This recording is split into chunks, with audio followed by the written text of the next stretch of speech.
Okay, Sam, first of all, thanks to you again for the plug on the book. I appreciate that. I actually noticed it was the second edition of the textbook. There is a fourth edition. So if you're going to use the book as a paperweight, well, yeah. But if you're going to use the book as a paperweight, I'm going to send you the new edition next week. All right, so what we've convened is a REIT panel. And I know that most of you work in the public, or the private space, right? Work for private firms, owning and operating property in the private markets. Okay? But many of you compete with real estate investment trusts, either directly or indirectly. On the development side, on the acquisition side, and on the disposition side. So we're able to put together a panel of leading REIT experts, major CEOs, two that run public REIT companies, one that owns more of a private company that does quite a bit of work in the REIT space as well. So I know sometimes the complaint I hear from the private guys and girls is, you know what, those REITs are paying too much for assets, right? They're driving down cap rates. So we have an opportunity today to ask questions directly to some REIT executives. Of course, that does ebb and flow because sometimes I hear the REIT guys say the private guys are paying too much for profits. We sort of look at these things over a long cycle. So we have a great panel today. Let me briefly introduce them. Immediately to my left is Tom Sittema, CEO of C&L Financial Group. As most of you know in this room, C&L is a private investment management firm that does global real estate, offers global real estate and alternative investments. And currently, C&L and its affiliates are sponsoring 4 public, but non-listed or non-traded REITs. C&L also owns C&L Commercial Real Estate, which does development and investing as a full-service brokerage management and leasing company. To his left is Mr. Stein. Mr. Stein is Chairman and CEO of Regency Centers Corporation, also a publicly traded REIT. Regency develops, owns, and operates, I think as most of us know, grocery-anchored shopping center. They're a New York Stock Exchange listed company and has a stock market capitalization of $4.6 billion approximately. The last time, very large corporation. And in fact, Regency was one of the 95 firms that went public via REIT IPO during the 1993-1994 REIT IPO. And to his left is Denny Oklak. Mr. Oklak is Chairman and CEO of Realty Corporation, a publicly traded REIT. They, as many of you know, one of the largest owners and developers of commercial real estate in the U.S. and even abroad. Also, a New York listed company, $7.3 billion in assets and a market cap of about $4.4 billion. So Duke marked its 40th anniversary this year. C&L marked its 50th anniversary only as a public company, and Regency and C&L is also celebrating its 40th year as a private company this year. So lots of birthday celebrations among the group. So we have a very distinguished panel, and we're very excited to bring them in front of you. I'm going to start things off with a couple of questions, kind of get things rolling, but I fully expect you to interrupt and to bring questions as we go. Okay? As I said, not everybody in the audience is intimately familiar with REITs and the operations of this company. So the first question I wanted to ask each of you is kind of briefly describe your business model, kind of what you do, how you do it. Tell us a little bit about before you most directly. Thank you. Is this mic on? It sounds like it is. Well, I'm Tom Sittema, and I'm pleased to be here with you. Thanks for having the opportunity to have me on this panel this morning. To briefly explain C&L, as mentioned, we're celebrating our 40th year as a private company. We're based here in Orlando. We are an investment management firm. We raise capital for third-party investors and deploy that capital principally in the real estate space through a variety of different investment strategies, typically using a REIT vehicle that, as you referenced, is a public but non-traded REIT vehicle. Today we have 4 distinct strategies. We are focusing principally today in the healthcare space and early stage multifamily development. We also control a lifestyle themed REIT that focuses on ski resorts, marinas, gated attractions, that sort of thing. So we tend to focus on non-core sectors, which is one of our differentiators. We're about $6 billion in assets under management across those strategies. We also added recently a debt strategy to focus on U.S. corporate debt, not real estate debt, but corporate debt in a structure called a BDC structure. We have a partner there with a firm named KKR. And then lastly, as you referenced, Doctor, we have a real estate services business led by Paul Ellis, who's in the audience, and it's focused principally in Central and North Florida, the Carolinas, and Dallas, Texas, and it focuses on traditional real estate leasing, property management, brokerage, tenant rep, as well as development services. Thank you, David. It is a pleasure to be between the guy in the middle of these two giants that are on either side of me. But I, as introduced, I am Stein, and Regency Centers, which was founded 50 years ago in 1963, hard to believe. What we basically do, as David indicated, is, in our view, we are the largest, I like to think of ourselves as the leading national company that primarily focuses on grocery-anchored shopping centers. And what we like to think and try to distinguish ourselves is kind of one word, which is quality. The quality of the assets that we own. What do we mean by quality assets? They are shopping centers that have sustainable competitive advantages so they can grow NOI for the long term based upon the productivity of strong anchors like Publix and the strong demographics, primarily infill locations that our centers enjoy. Secondly, we like to think that we have a quality, disciplined development program. Thirdly, a quality balance sheet. As Sam indicated, interest rates and capital interest rates are at historic lows. Capital is awash today, but it can change, as we found out 3 years ago. And we want to have a balance sheet that can withstand the next crisis, and there will be a next crisis, but also can profit from more normal times like we're in right now.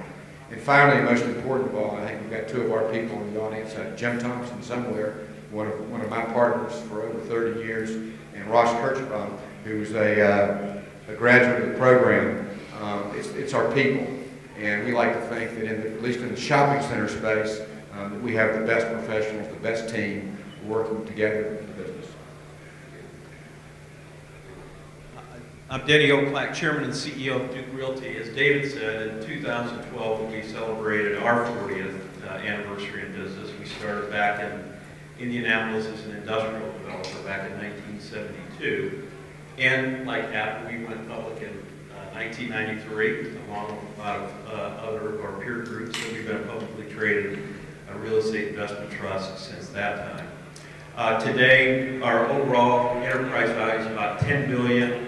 We own about 146 million square feet around the country. We operate primarily in 18 major markets around the country, and we have we're a little different than a number of REITs in that we have multiple product types. Folks like App and others a lot of times specialize in one. Today we're about between 50 and 55% of bulk industrial, so the warehouse business, which has been a growing piece of our business. We're about 30% suburban office, which is a piece of our business we've been shrinking a little bit over the last couple of years. And then about 15% is in the medical office business, which is a business we got into about 5 or 6 years ago, which has again been a very growing piece of our business, and I think we're in a very good spot in that. Basically here in Florida, we own about $1 billion worth of assets here in Florida, including here in Central Florida, primarily in Central Florida being Orlando and Tampa. We own primarily industrial space, a little bit of office space, and some medical office space. And then down in South Florida, we have a big presence on the industrial side in Broward and Palm Beach County, and a pretty good office presence in Broward County. And a bunch of our folks from Florida are sitting here, and they must have felt like they had to attend since I was here today. It's a pretty big group. Yeah, thank you, Denny. So as I said, many folks in the room compete directly or indirectly with your company. So I think there'd be some interest in kind of knowing, at least in broad strokes, what are your acquisition plans, what are your financing plans, what do you think about development? So what are you looking at doing in 2000? Just a quick comment before I answer your question. I don't know that there's a lot of panels up there where the company that's celebrating 40th year anniversary this year is the newbie on the panel. We, in our celebration for our company, focused on that 40th year celebration. I believe the stats are something like less than 5% of companies in America celebrate 40-year anniversary. And Denny's firm celebrated 40 last year and half 50 years. It says a lot about the quality of these companies that these guys run. So now back to your specific question as it relates to acquisition strategies and investment strategies. The last 2 years, we acquired about $800 million of real estate assets each year. And we think we're going to do a little bit more than that this year. Some of that is because we're recycling. We're also going to sell some assets this year. Probably 70% or more of our acquisitions this year, again, will be in the healthcare space. And when I say healthcare, it's principally in the assisted living, independent living, and to a lesser extent the medical office building area. We acquired the vast majority of our assets the last 2 years as well were in those sectors. We, as I mentioned, have a lifestyle strategy in one of our REITs, and we have acquired some ski resorts and some marinas and attractions and that sort of thing. Those assets are harder to scale. There's just not that many ski mountains in America, and they only trade maybe a couple a year, and so we try to stay attuned to that business and acquire some assets there. And then lastly, we have a growth-oriented opportunistic fund that is focusing on early stage development. Principally at this stage, it's early stage multifamily development, primarily in suburban locations. And we've done, last year we did 6 apartment development deals, and we hope to do probably 8 or 10 or so this year. Last year, we were a net seller. We sold $450 million of shopping centers and purchased $250 million, and we started about $150 million of new developments and have about $20 million of redevelopments in the existing portfolio that's underway. This year, I kind of just general target would be to start $150 million of development, which from our perspective is the highest priority use of capital, because we're creating, in our mind, great shopping centers, attractive returns on invested capital. We'll also plan on selling $150 million plus of shopping centers, and then if it makes sense, we'll buy another $150 million of properties. From our perspective, you know, the key, as I said, the key priority is to fund our development program, and we'll fund that with sales of properties. And we won't do acquisitions unless we can find other properties to sell, or we can raise equity capital on a basis that's accretive to our net asset value. For the last 3 years or so, we've really been undergoing a repositioning of our portfolio. As I mentioned, about 3 years ago, we were 55% suburban office, and we lived sort of through the suburban office business through some of these economic cycles, and decided it was probably a good thing to own a little bit less of that with the volatility we have in our economy today. So today, as I said, we're down to about just right around 30%, and our target for suburban office is 25%. We increased our bulk industrial from about 35% now to about 55%, with a target of 60%, and then round out the portfolio with about 15% of medical office, which is where we are now. So the last couple of years, we've done both a lot of acquisitions and dispositions to reposition the portfolio. You know, we started as a developer, and we're still a developer. We own key land positions, primarily for industrial today, but still some suburban office positions in all of our markets. And last year, we had a very strong year on the new development starts. We started about over 500 million of new developments, and about 60% of that was in the bulk industrial, and most of the rest of that was in the medical office, almost 200 million of medical office development starts last year. So looking at this year, I think we're going to be roughly the same. Our acquisitions will probably be down just a little bit, and dispositions will probably be up, but we'll probably be trading in the area of 500 million buying and selling, and we'd still like to do the development starts in the $300 to $500 million range. Well, how you mentioned your emphasis is going to be on development. I mean, my impression is that the REITs have become a bit more risk, as an asset class, a little more risk averse to development. Can you comment on that? I mean, your competitors, you see it? I think the best way to look at it is best-in-class companies. And if you look at Avalon Bay in the multifamily space, Taubman and Simon in the mall space, I'd like to think Regency in the shopping center space, Duke in the industrial space. Development is something that, where it's done in a disciplined fashion, with demonstrated and visible demand, attractive returns on invested capital, I think that's the best way to deploy capital. However, when, and Wall Street and investors rightly will reward companies like Avalon Bay, Taubman, Simon, et cetera, with successful development programs. But when development is not successful, investors, rightly so, penalize companies. So I think that, from our perspective, we always ask ourselves the question,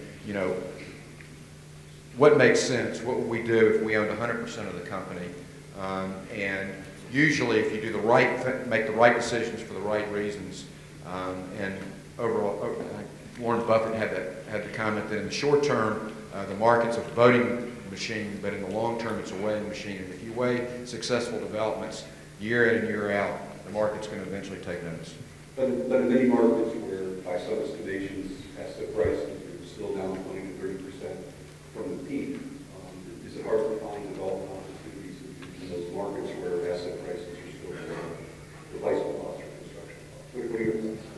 We do very limited development, although we did start an office building this year right here in the Orlando area in Winter Park, but we were very familiar with the marketplace. The vacancy for office in that submarket is less than 5%, and it was we were able to secure substantial pre-leasing, and we were able to take advantage of that opportunity. I think to Hap's point, and Denny, I suspect would agree as well, in Wall Street with the traded REIT marketplace, the best-in-class companies continue to focus on development, but they always focus on development year in and year out. They just do less in markets where there's no need for development, and they do more because they're in the market all the time. The Wall Street analysts think development goes in and out of favor, but the better companies are always focused on value creation for their shareholders, but they're just disciplined in focusing on supply constraints and demand issues in the markets, and that's what we do as well. Yeah, you're ready. I was just going to add that over 80% of our development last year, of that $500 million, was really build-to-suit development on long-term leases. We only started 3 speculative projects last year, 2 industrial, and actually 1 suburban office project on a site in Houston, which I'm very happy to say is now 70% pre-leased. So we've been managing the risk very well, not taking a lot of risk on the speculative project at this point in time. Yeah, David, you mentioned that asset pricing is down 20 to 30%, but in the markets that we target, the 24 markets, I'd say asset pricing, right, wrong, or indifferent, about where it was at the peak. There is a lot less development that's going on, so there's a lot less supply coming online, and we think that's a good thing. And especially where our focus today is more in infill locations from a development standpoint. So there's fewer opportunities that are out there that meet our criteria. But we'd like to think that we're going to get more than our fair share. Just want to also slightly correct something. As you mentioned that as a REIT, we're competitors with the attendees here. We want to partner with good local developers, and so if you've got great shopping center opportunities and infill locations in one of our target markets, and we've got about a half dozen of those in the state, we'd love to talk to you. App's always selling. You know, one issue that You're not? having followed the industry for many years, one of the things that I'm always interested in trying to explain to students and understand myself is the benefits of holding assets, commercial real estate assets in the REIT form versus the private form. I still remember 20 years ago, Stein predicting that REITs would take over the world, or at least in the commercial real estate space, that they were a more efficient way to hold assets, that there was liquidity provided to investors, the transparency associated with daily market prices. And Zell and others even made arguments that economies of scale could be brought to bear.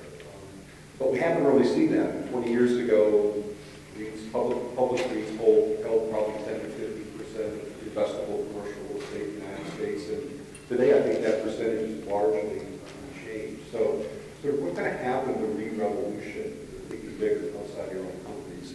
And why hasn't that model, why haven't REITs sort of absorbed more of the assets that are available for investment in the U.S. and elsewhere? Well, number one, I think that Sam, and I'm not going to quote Sam, especially the way he uses the F word, but anyway, I think he was the other Sam. The other Sam. I do remember back in 88 or 89, I did hear Sam Zell say that his saying then was "stay alive to 95." But anyway, I think the REIT model has proven itself as very investor friendly. You've got alignment of interest, you've got liquidity, there's low leverage there. So I think the model is a great model for investors as far as taking over the, so to speak, taking over the world, except with the exception of maybe the mall space. It hasn't happened for a variety of reasons, because there are a lot of other efficient investor-friendly vehicles that are out there, and will continue to be so. So I think that the REIT model has been extremely efficient, and if you look at REIT returns versus this S&P versus direct ownership of real estate, the model, and I think you have a paper on that, has performed extremely well. But that doesn't mean that that REITs are going to take over the world. There's there'll always be private ownership of REITs. There'll always be institutions that want to own REITs directly. There'll be other investment vehicles that make compelling sense for investors. So, I totally agree with Hap, and I will say that back when Sam was making those comments, the REIT marketplace was a good bit smaller.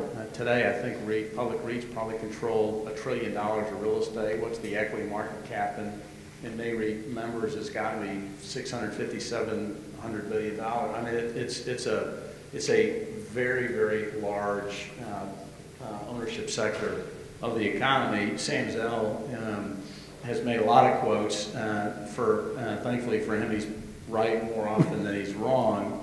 But that one maybe was a little bit of a stretch for him. The other thing that I would say about the REIT industry, I think you've seen the major real estate investment companies, first of all, as Tom said, grow much larger.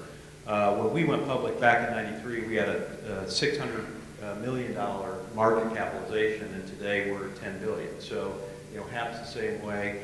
And also, I think the way the public market has worked, for the most part, you've seen the public companies focus on the highest quality real estate. So, as Hap said, they've got the highest quality portfolio in their sector. And I think if you look at the major public companies, you would also say that. So there's a lot of other real estate that REITs have chosen not to own also. Sure, absolutely.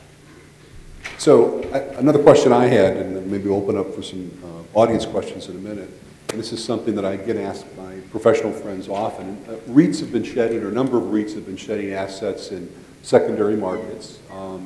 We had a visitor on campus a year ago that was publicly traded REIT that was talking about selling assets in Birmingham, places like that at 7 or 8 cap rates, and buying stuff in New Jersey and other places at 4.5 cap rates, and that's the strategy, and I hear that all the time. A lot of it is investing in these major metro markets, coastal markets, whether it's LA or San Diego or San Francisco, New York, in places like that. But then a lot of, not just the REITs, but other institutional investors take those sale proceeds, then compete with each other for properties in these major markets. And so some people, just to play the devil's advocate, sort of refer to it as a little bit of a herding mentality among institutional investors. And what are your thoughts about making money selling something at a 7 or 8 cap rate, buying something at a 4.5% cap rate? I mean, obviously you're banking on a lot of rental growth. So, and not your firms in particular, but just that general strategy of sort of flight to quality.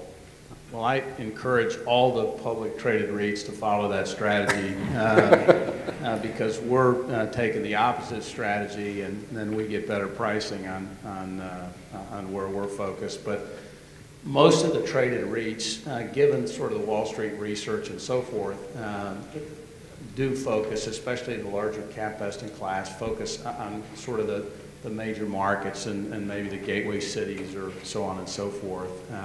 They have, the traded REITs have the flexibility of being less focused on going in cap rates, current yields. They can focus on longer term growth and so forth.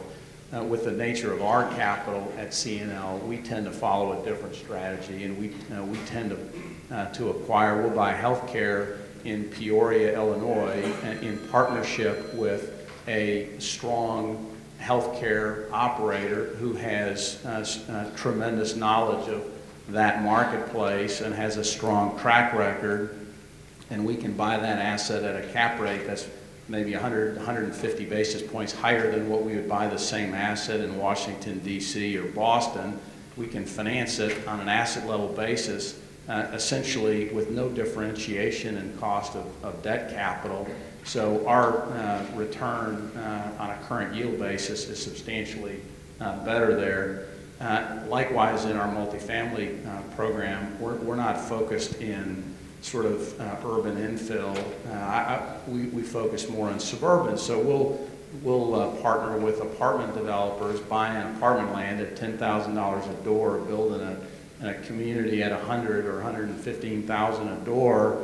I was speaking with a friend who's the CEO of a large apartment REIT who said, you're completing apartments at $115,000 a door. We just acquired land in San Francisco to build an apartment, and the land cost was $115,000 a door. So that's just not what our capital is about, and so we focus on a little different strategy. It's interesting when you go through challenging times like we went through in the downturn. You get introspective, and you also look out there and you say, all right, what are the characteristics of successful REITs that have outperformed against the REIT market and best in class? And it's kind of interesting because I think you ought to also think, because this probably applies to not just public companies but also private companies, and it starts with consistent, predictable earnings, superior asset quality. Third, gets management, but it's basically proactive risk management and astute capital allocation. And it's whether, and then fourth, conservative balance sheet, are those key things that have produced the companies that have outperformed. And nowhere in there is there that you got to be in the San Francisco Bay Area. But I think you've got to have a disciplined strategy that's going to allow you to provide superior asset quality, get superior assets that are going to produce the sustainable and predictable earnings. And from our perspective, some of our peers have a very focused strategy just in those major metro markets. Well, our sandbox has 24 markets and complementary markets like a Gainesville that's complementary to Jacksonville. It's one of our 24 markets, but we think to be able to go into a Denver, a Dallas, a Houston, and not that we don't like, because our largest market is LA and San Francisco, but also to go into San Diego, a Tampa, Orlando, gives us a canvas of great markets to buy great assets that are going to provide, that are going to allow us to generate that predictable earnings growth.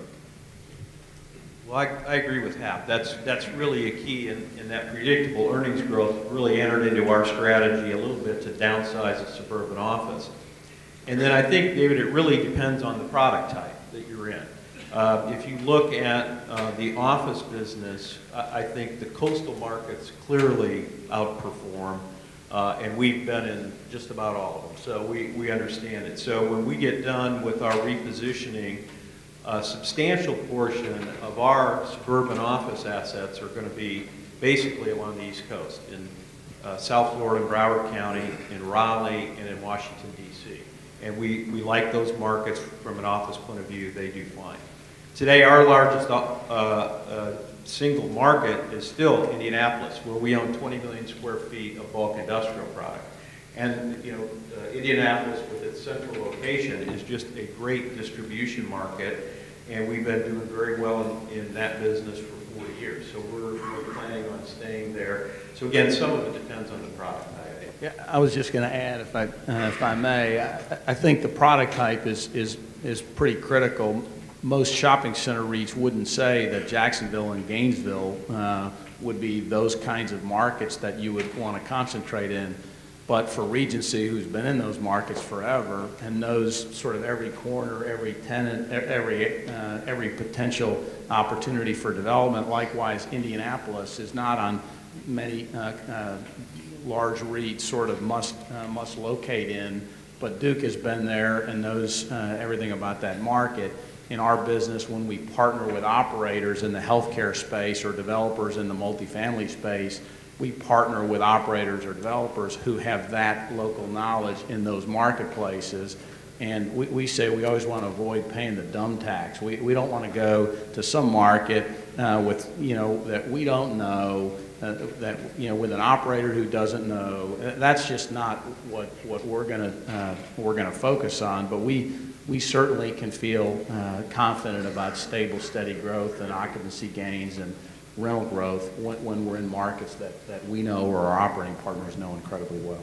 We got the local market expertise. Happy you were going to add? Yeah, I want to compliment what Denny has done in transforming Duke, and with the reduced emphasis on office, because suburban office, as Denny implied, is one asset sector that may not lend itself to REITs, because I think in order to really make money in the suburban office building business, you've got to be a trader.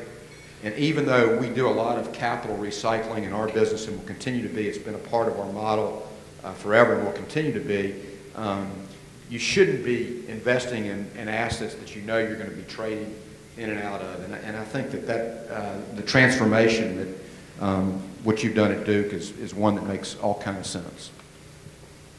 Well, if I could lock these three gentlemen in a room, I could occupy them with questions for days. But let's turn to the audience. What questions do you have for a panel? Yeah, Rachel.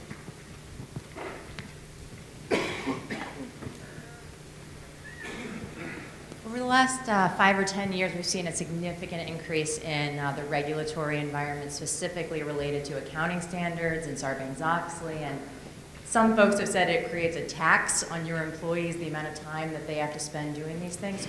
Do you see the time devoted to those things increasing or decreasing over time? And if they're increasing, would that put you at a disadvantage to other private companies whose folks don't have to spend as much time doing those things? Well, I would say that most of that, the changes that we've seen on the quote-unquote public side are for the most part behind us. And I think that the other point I'd make on that, I think that's why you've seen the public companies become larger, because today it's pretty difficult to cover all those costs if you're a small public real estate company today. So with folks like Regency and Duke Realty being $10 billion companies, you could handle that. Back in the old days, a $600 million company would have had a hard time coping with all those. But I think when you look outside the public environment, I mean, there's obviously just a tremendous amount of regulation that affects both the public and the private companies. And if you think about, I think in our industry, what's really happened a lot, especially for the folks who are in the development business, is just the change in local regulations and the the change with the EPA and things that they've done over the year. And I think that probably has more of an effect than some of the other true public changes that have happened. Yeah, and when you're managing a lot of assets, when you're managing $10 billion or $6 billion of assets, to kind of get your arms, think about it, to get your arms around those assets and effectively manage and report on those assets, it takes a lot of time, effort, and people. And, you know, look, when Regency went public, we were 25% of the size of Duke was when you went public. But even when we were a private company, as you know, you're always accountable to somebody. You're always reporting to somebody, your investors, your banks, et cetera. So it's just the size and the scope of it gets, you know, is larger, but it's, you know, it's part of the business. I would add, though, that I think there's no question the regulatory environment today versus 2 years ago and versus 2 years from now, it's accelerating in a much bigger way. I was in D.C. this week meeting with the regulators, and I think for the most part the regulators are well-intentioned and they want to do the right thing and so forth. It's difficult to build a regulatory box that sort of doesn't pick winners and losers and doesn't have unintended consequences, but there's no question there is more talk today in virtually every one of our businesses, including, you know, throughout the real estate business, the banking business, and so on and so forth. We are in a much bigger regulatory landscape in the years to come, and we all just need to get used to it and work around it. Other questions? I have a question. My particular interest is in shopping centers. I find apartments, industrial is interesting maybe because you have the ability to allow rents to track with inflation. With anchored shopping centers, there's some limit to it. So my question is, interest rates are low now, and I think correspondingly dividend yields on successful REITs have come down as well. So if interest rates start to rise, is there an unquestionable impact that's going to cause dividend yields to rise? And if they do, where does pricing go, and how do you maintain a higher dividend if the shopping centers you've been buying in a lower cap rate environment have challenges to raising their NOI? Oh, Mitchell. Well, when the price of real estate goes up, in effect, the yield goes down. When the price of a REIT stock, whether it's Duke Realty or Regency, goes up, the yield goes down.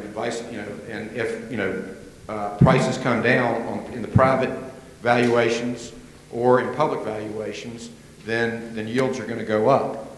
So, I mean, I think there's that inverse relationship that is absolutely real. Now, whether that happens if interest rates go up or not, I don't know. I mean, but that's the reason why, from our perspective, we want to own shopping centers where we think we can get good, solid growth in net operating income, and that's very dependable. And if our feeling is if we can grow net operating income year in and year out by greater than 2.5%, hopefully we're going to beat inflation. But I really believe that our investors will be very, very happy. And we can't control where asset pricing happens in the private sector or in the public sector. And we're not making a bet on today's cap rates. That's, we're just to a certain extent why we're kind of buying, we're selling what we're going to buy and what we're going to develop. And the other thing I would add to that is when you look back over our 20-year history as a public company, our dividend yield is traded in a pretty narrow range. It's probably, the yield is probably a little bit lower than average when you look back. So I don't think it's going to have a huge effect. And then second, one of the things that we've had trouble doing here is growing rents during this cycle, especially with the low interest rates. So when interest rates go up, that triggers a lot of things in the real estate industry, but one of the things that I think it will trigger is our ability to start increasing rents and therefore increasing NOI to make up for sort of the change in the cap rate on your dividend.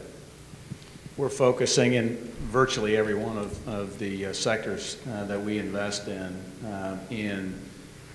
exactly the comment you made. If there's rising interest rates and so on and so forth, how are we going to be able to offset that? We are not focused on net lease asset acquisitions, buying Walgreens at 20-year flat rent, which is tantamount to buying a bond in this kind of an interest rate environment. So we're focused more where we have CPI bumps in our lease structures, or we have percentage rents clauses in our leases, and so on and so forth, so that we can capture some of the upside growth.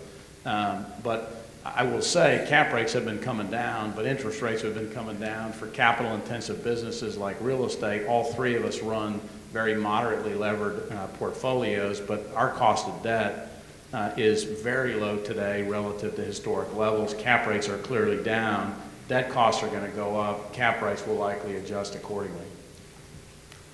The Fed and the Treasury own $4 trillion of Treasury securities, mortgage-backed securities, and asset-backed securities, and when that stuff has to get sold, right? And it's hard to imagine that that won't have upward pressure on long-term rates. And you're right, it will affect REITs relatively less because they're moderately leveraged relative to some other equities, but it would seem to have an impact on cap rates and et cetera. Other questions? Jeff. I'll do it without the microphone. We're in an environment with low interest rates. Each of you, two questions. Number one, have you, compared to 5 years ago, increased the leverage on your balance sheets? And number two, at what level is comfortable before it gets uncomfortable? We have we ran what we thought was conservative leverage, keeping our debt to assets at cost in the mid-40s, but we're reducing that further. But we're not in a hurry to do that. So to the extent that we can do that, so to speak, organically, meaning through the growth in net operating income, and on a basis where we can raise equity capital on the basis that we're selling on that's accretive to our intrinsic value, selling at a good price, or buy assets and finance it accretively with equity like Denny just did, then that's the best way to continue to reduce our level of debt. In our view, the best way, I think the best metrics, and as a reformed banker, Tom would probably agree with this, is not debt to, you don't look at debt to market cap, because in 2007, when our stock price was at historic highs, our debt to market cap was 25%. 2 years later, it was like 65%. So fixed charge coverage, and we're at about 2.4 right now, and we want to get to 2.75, and debt to EBITDA, and we're at about 6 right now, and we want to get to 5.5. Totally agree with that comment. I never understood that logic where your equity price runs up and you argue that your leverage has gone down dramatically when you have essentially the same cash flow in the underlying real estate supporting the debt. But we are a moderate levered balance sheet consistently across our platform. So I think the trend has been, particularly on the public side, to just keep reducing leverage. Maybe one more question in the interest of time. Skipper. This is a question for Denny. In the office arena, if you think about how tenants have densified and with the proliferation of telecommuting and touchdown space and hoteling and so forth, in aggregate it has the effect of cannibalizing demand. And so in the office arena, to what extent are you feeling that, and to what extent do you think that phenomenon has played out? Well, I think there's a lot of things that have impacted the office business, and I would say, again, we're pretty much suburban office, not CBD. But that is clearly one, and one is sort of densifying. And the way we've seen that, again, being a developer, back in the 80s and 90s, when we would build a suburban office with surface parking, we would basically park that at 4 per thousand, and we'd never have a parking lot that was full. Now we're building, getting requests from tenants to build up to 6 per thousand parking. So that just tells you they're really putting a lot more people in a lot less space, so it has densified. A couple things that I think have happened is clearly when you think about the productivity gains from the office sector, office using sector, just over the last 20 or 25 years, you know, since I've been at Duke Realty a little bit longer than that now, but you know, back in the 80s, we were just starting into, you know, to the computerized world in a lot of areas. We had fax machines were just coming out. We didn't have voicemail, we didn't have email, all the things that we have today. And if you really think about how that's increased productivity for people who are in the service business and the office using business, I think that's had a tremendous effect on it. And then of course, more recently, the unemployment rate has had, I think, a tremendous effect. And we've really, over the last 4 years or so, we've seen way more people downsize than upsize within our space. All right, well, I think in the interest of time, we should end. If you join me in thanking our panel.